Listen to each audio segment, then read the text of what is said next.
नमस्कार। आज हम एक ऐसे कानूनी सवाल पर बात कर रहे हैं जो आजकल काफी गरमाया हुआ है।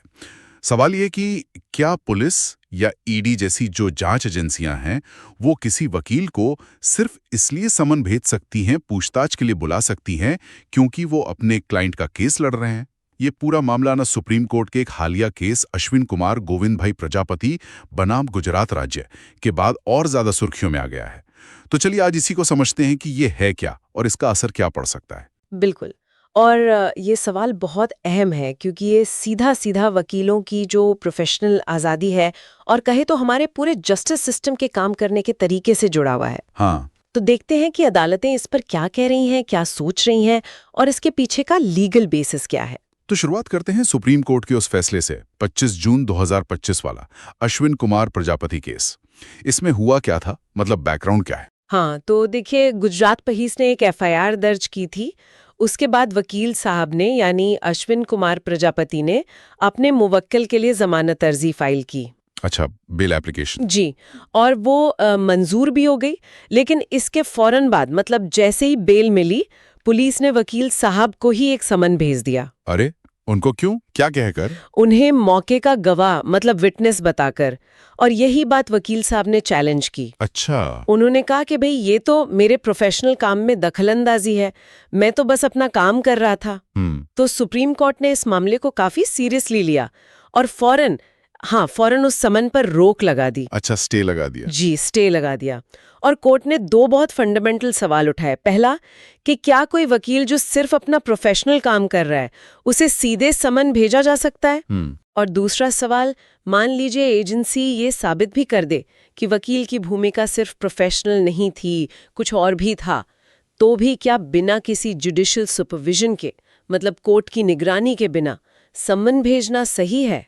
मैंने सुना है कोर्ट की टिप्पणी काफी सख्त थी इस पर। हाँ, बहुत सख्त। कोर्ट ने कहा कि आप किसी वकील को जांच एजेंसी का बेबस सेवक या मतलब उनके बेक एंड कॉल पर अवेलेबल रहने वाला नहीं बना सकते। सही बात है। ये तो जस्टिस की जो आत्मा है उसके ही खिलाफ है। कोर्ट ने ये भी चिंता जताई कि अगर ये ट्रेंड बढ़ गया तो वकील डरने लगेंगे अपने क्लाइंट्स को डिफेंड करने से और फिर पूरा सिस्टम ही गड़बड़ा जाएगा। बिल्कुल, पूरा जस्टिस सिस्टम चरमरा सकता है। इसीलिए कोर्ट ने इस मामले को और गहराई से जांचने के लिए चीफ जस्टिस के पास भेजा है।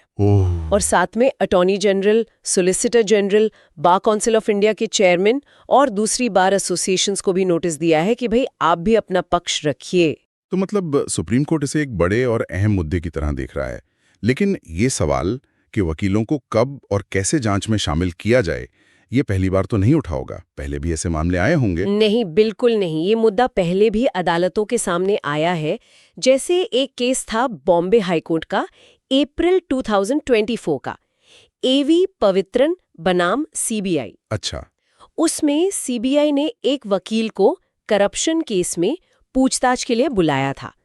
कोर्ट ने वो समन रद्द कर दिया था। ओके। इसी तरह मध्य प्रदेश हाईकोर्ट ने भी मार्च 2025 में प्रारंभ इंफ्रा बनाम राज्य मध्य प्रदेश केस में पुलिस ने एक वकील को समन भेजा था, उसे भी रद्द कर दिया था। और इन दोनों केसेस में कोर्ट्स का मेन तर्क क्या था, मतलब क्यों रद्द किया समन? दोनों ही मामलों में अदालतों ने साफ साफ कहा कि देखिए, वकील सिर्फ अपना प्रोफेशनल काम कर रहे थे, वो अपने क्लाइंट को रिप्रेजेंट कर रहे थे। हम और सबसे जरूरी बात, उन्हें वकील मुवक्किल विशेषाधिकार यानी एडवोकेट क्लाइंट प्रिविलेज का लीगल प्रोटेक्शन हासिल है।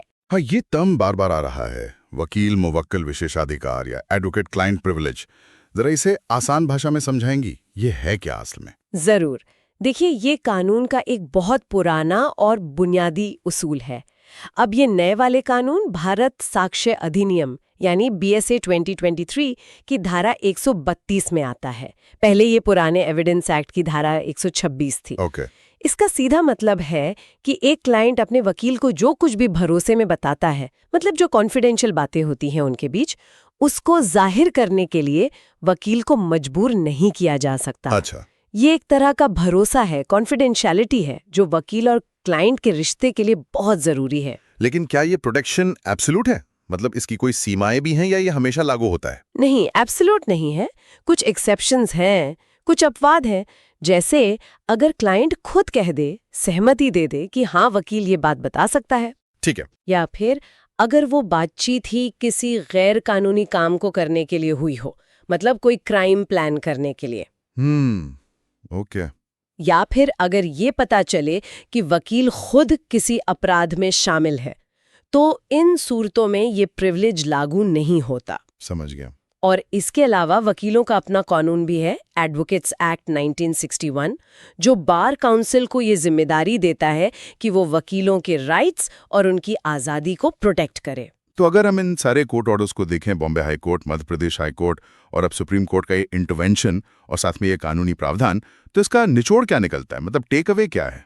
देखिए, निचोड़ बिल्कुल साफ है। अदालतें बार बार ये लाइन खींच रही हैं कि जांच एजेंसियां, चाहे वो पुलिस हो या ईडी, वकीलों को सिर्फ उनके प्रोफेशनल काम के लिए, मतलब केस लड़ने के लिए, सीधे समन नहीं भेज सकती। ऐसा करना उनकी आज़ादी पर और वो जो वकील क्लाइंट के बीच का जरूरी भरोसा है, उस पर हमला माना जा रहा है। सही। और सुप्रीम कोर्ट के इस ताज़ा दखल के बाद तो ये मुद्दा अब नेशनल लेवल पर आ गया है। अब शायद ये तय होगा कि भविष्य में एजेंसियों को ऐसे मामलों में क्या प्रोसीजर फॉलो करना होगा। क्या लगता है, मतलब क्या हो सकता है? कोई जुडिशियल अप्रूवल जैसी बात? हाँ, ये बिल्कुल संभव है। हो सकता है कि कोर्ट ये कहे कि अगर किसी वकील को समन भेजना है तो पहले किसी जज से, किसी मैजिस्ट्रेट से परमिशन लेनी होगी। एक तरह की न्यायिक निगरानी। ये तो बहुत जरूरी बात लगती है, सिर्फ वकीलों के लिए नहीं बल्कि हम सब के लिए, क्योंकि अगर वकील ही डरेंगे केस लेने से तो फिर आम आदमी को न्याय कैसे मिलेगा? बिल्कुल सही कहा आपने। ये सिर्फ वकीलों की आज़ादी का सवाल नहीं है, ये हमारे संविधान में दिए गए फंडामेंटल राइट से भी जुड़ा है।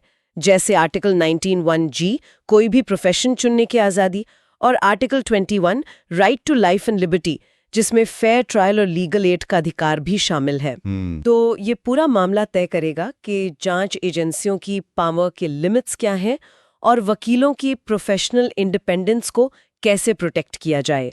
तो अब सबकी नजरें रहेंगी अश्विन कुमार प्रजापति केस में सुप्रीम कोर्ट के फाइनल फैसले पर कि वो क्या दिशा निर्देश देते हैं। यकीनन, और ये हमें एक और गहरे सवाल पर सोचने को मजबूर करता है, वो ये कि जांच की जरूरतें और कानूनी प्रतिनिधित्व के अधिकार की सुरक्षा, इन दोनों के बीच सही बैलेंस कैसे बनाया जाए। हाँ, ये एक बहुत ही डेलिकेट बैलेंस है। बिल्कुल, ऐसा बैलेंस जिससे ना तो इन्वेस्टिगेशन पर असर पड़े और ना ही वकील अपना काम करने में, अपना फर्ज निभाने में डर महसूस करे या हिचकिचाएं।